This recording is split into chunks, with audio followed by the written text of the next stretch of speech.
Charlotte, you've been a teacher for quite a while. Yeah, I started about 3 years ago, and my first job was in Rzeszów in the east of Poland. I was promised that I wasn't going to have to teach any beginners or any little children because it was my first job, and I was promptly given the beginner infants. My first day of teaching, I was given a book which said, just go into the classroom and say hello to the children, and they'll all say hello back to you and wave. I walked into a class of 5 4-year-olds, followed by all their mothers and grandmothers. I said hello, and they all burst into tears.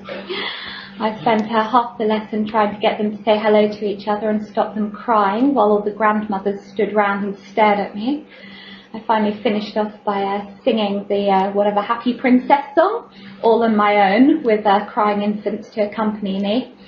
It was one of the worst days of my life. I could identify with all the children, though, because I wanted to sit on the floor and cry with them by the end of it. I think that's when I realised that teaching kids was never going to be my vocation.